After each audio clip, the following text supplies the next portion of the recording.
सर्वप्रथम सर्वांना श्री स्वामी समर्थ. नवरात्रीत जर मासिक पाळी आली तर देवीची उपासना सेवा कशी करावी, उपवास कसा करावा, पहिल्याच दिवशी मासिक धर्म आल्यास अखंड दिवा कसा लावावा, घटाची स्थापना कशी करावी, अशा सर्व प्रश्नांची उत्तरं ह्या व्हिडिओतून तुम्हाला मिळतील.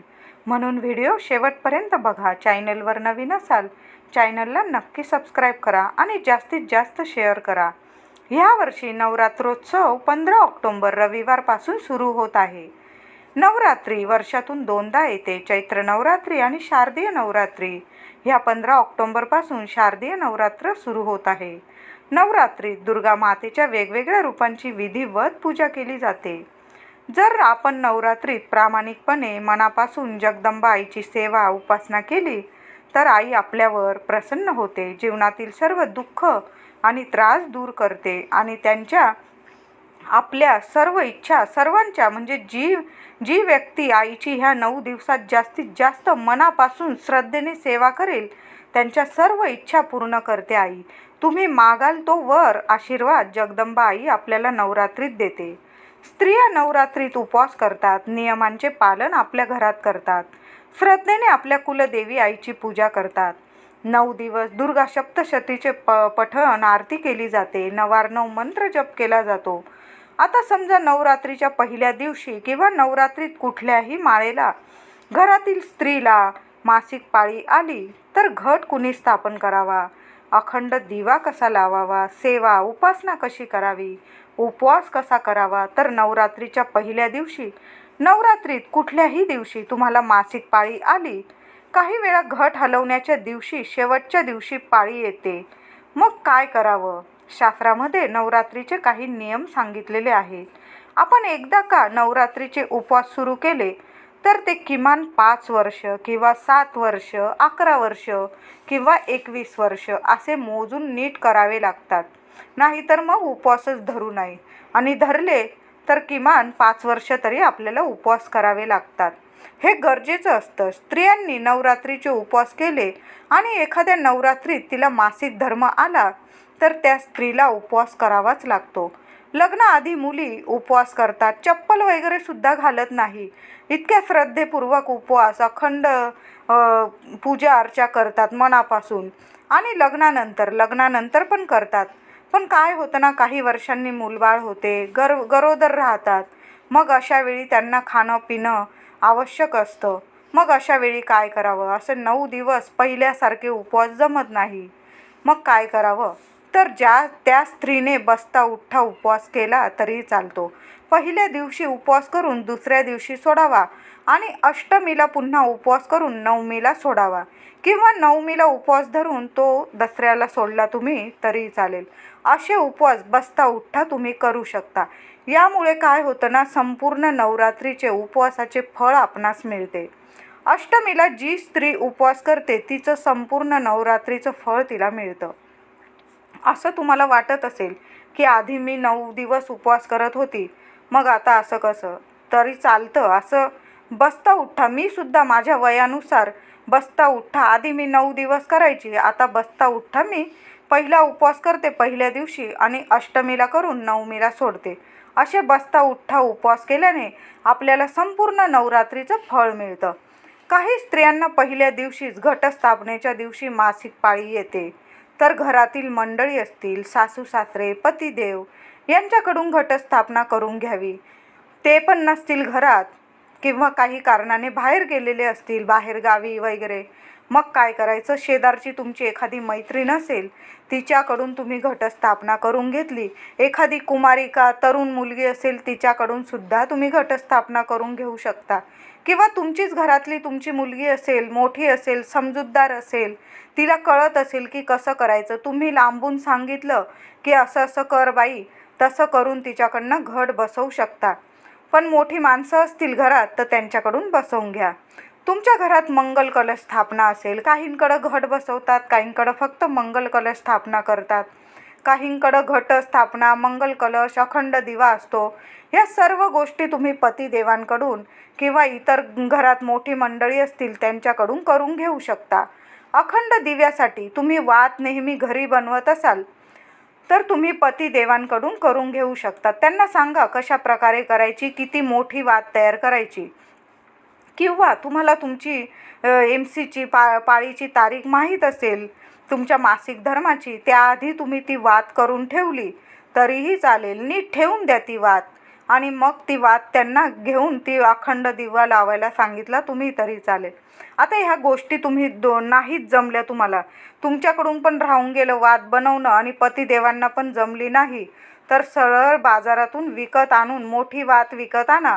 अखंड दिव्याची वात मिळून जाते आणि मग दिव्यात ठेवून अखंड दिवा लावा. घरात मासिक धर्म ज्या स्त्रीला आला असेल तिने तिच्या रूममध्येच राहावे. देवघरात ह्या 4 दिवसात जाणे टाळावे. एवढे तर नियम आपल्याला नवरात्रीत पाळावेच लागतात. एखाद्या वाटीत थोडंसं गोमूत्र ठेवावं. जेव्हा पण तुम्हाला म्हणजे घरातील मंडळींना ज्यांनी घट बसवलेले आहे, जे घटाची काळजी घेत आहेत, त्यांनी देवघरात जाताना थोडंसं गोमूत्र अंगावर, स्वतःवर आणि आजूबाजू थोडं शिंपडून मग देवघरात जावं. एवढा नियम पाळायलाच हवा. घर लहान असेल, जेव्हा जेव्हा दिव्याची काजळी काढायला, तेल टाकायला, घटाची पूजा करायला जाल तुम्ही देवघरात, तेव्हा गोमूत्र शिंपडून मग जावे. ज्या स्त्रीला मासिक धर्म आला आहे तिने मानस पूजा करावी, म्हणजे मंत्र जप करावा. आपण स्वामी समर्थांची मानस पूजा करतो तशी मानस पूजा म्हणजे आईचा मंत्र जप करा. आरती करत असतील तुमच्या घरात, लांब उभं राहून तुम्ही आरती करू शकता, बोलू शकतात, याला मानस पूजा म्हणतात. तुम्ही मंत्र जप, अखंड मंत्र जप जरी केला देवी आईचा, तुमची कुलदेवी जी असेल तिचा 4-5 दिवस जरी मंत्र जप केला, संपूर्ण नवरात्रीचं तुम्हाला फळ मिळेल.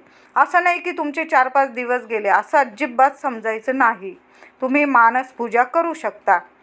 4 दिवस पूजा फक्त करू नका देवी आईजवळ, जिथं घट मांडले तिथं जाऊ नका. 5व्या दिवशी तुम्ही पूजा करू शकता.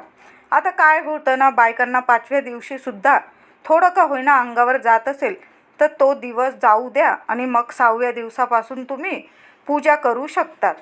काही वेळा अष्टमी, नवमीला मासिक धर्म आला तर त्या स्त्रियांनी कन्यापूजन करू नये.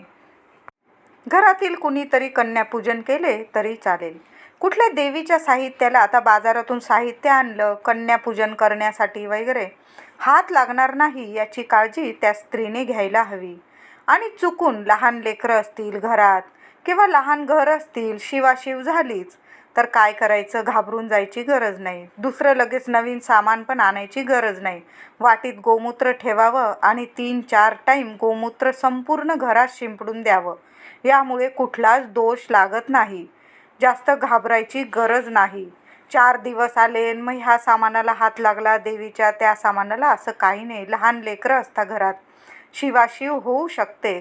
तर तुम्ही नेहमी गोमूत्र तेवढे 4-5 दिवस गोमूत्र नक्की घरात 3-4 वेळेस तुम्ही शिंपडलं किंवा सकाळ संध्याकाळ शिंपडलं तरी कुठलाही दोष घरात लागत नाही.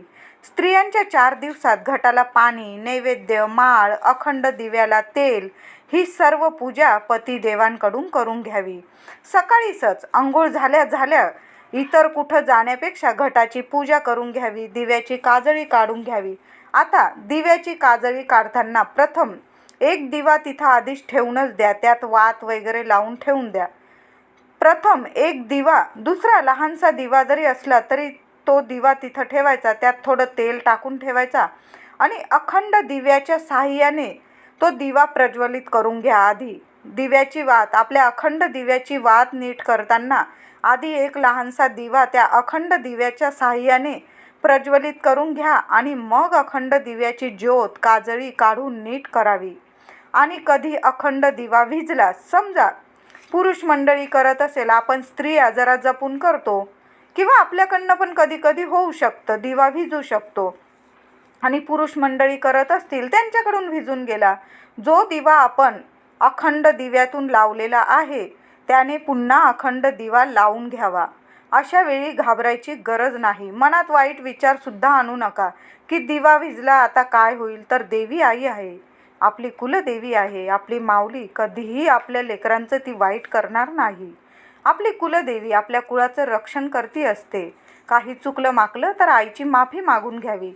पहिल्याच दिवशी पूजा करून घट बसवून अखंड दिवा लावला की रोज अगरबत्ती, माळ आणि पाणी एवढंच करावं लागतं. एकदा का तुम्ही पहिल्या दिवशी पतिदेवांकडून तुम्हाला पाळी आली, 4 दिवस आले पहिल्याच दिवशी, तर पतिदेवांकडून पहिल्या दिवशी घट बसवून घेतले, अखंड दिवा लावून घेतला.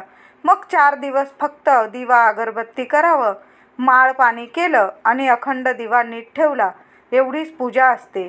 ती करून घेतली तुम्ही इतरांकडून तरीही चालेल.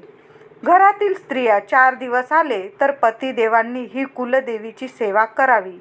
आपलं मुलींचं लग्न झाल्यावर पतिदेवांमुळेच त्यांची कुलदेवी स्त्रीची आपली होते. मग नवरात्रीत घरातील स्त्रीला, पत्नीला जर 4 दिवस आले तर पतिदेवांनी आपल्या कुलदेवीची सेवा, उपासना नवरात्रीत केलीच पाहिजे. मंत्र जप स्त्री करू शकते, पूजा पतीने करावी. शेवटच्या दिवशी स्त्रीला 4 दिवस आले तर घरातील व्यक्तीने, पतीने किंवा सासू सासरे असतील, घटाला नैवेद्य दाखवून घट हलवून विसर्जित करावा. तुमच्याकडे फुलोरा बांधत असतील, काहींकडे बांधतात, काहींकडे नाही, कडाकणे बांधत असाल आणि तुम्हाला 4 दिवस आले तर मग अशा वेळी काय करावं?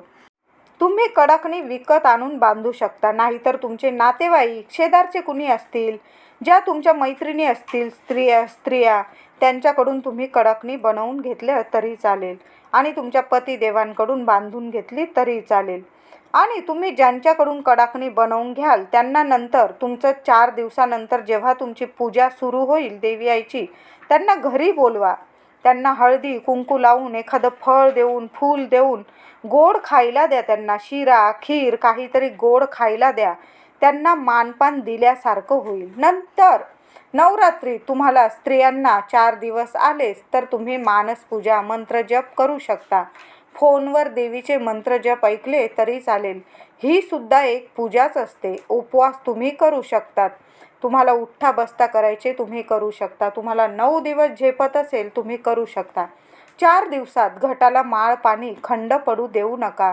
पतिदेवांकडून करून घ्या किंवा घरी असतील कोणी समजूतदार वगैरे मुलं मुली त्यांच्याकडून करून घ्या. 4 दिवसानंतर 5व्या दिवशी डोक्यावरून आंघोळ करून तुम्ही पूजा करू शकता. 5व्या दिवशी तुम्ही संपूर्ण घरात गोमूत्र शिंपडून पूजा करावी. घर स्वच्छ करून घ्या. तुम्ही 4 दिवसात तुम्ही ज्या अंथरुणावर झोपलात ते धुवून टाकावे. गादी सोडून पांघरायची चादर वगैरे, बेडशीट वगैरे धुवून टाकावी आणि स्वच्छ करावी. नवरात्री 4 दिवस आलेच तर नाराज होऊन जाऊ नका. आधीच सांगते मी, अजिबात नाराज होऊन जाऊ नका. 4 दिवसानंतर उत्साहाने आपल्या कुलदेवीची सेवा, उपासना करा. 4 दिवसात घरातील व्यक्तींनी पूजा करा. 4 दिवसानंतर तुम्ही स्वतः पूजा करा, सेवा करा. आजचा व्हिडिओ आवडला असेल लाईक करा, शेअर करा, चॅनलला नक्की सबस्क्राईब करा. धन्यवाद.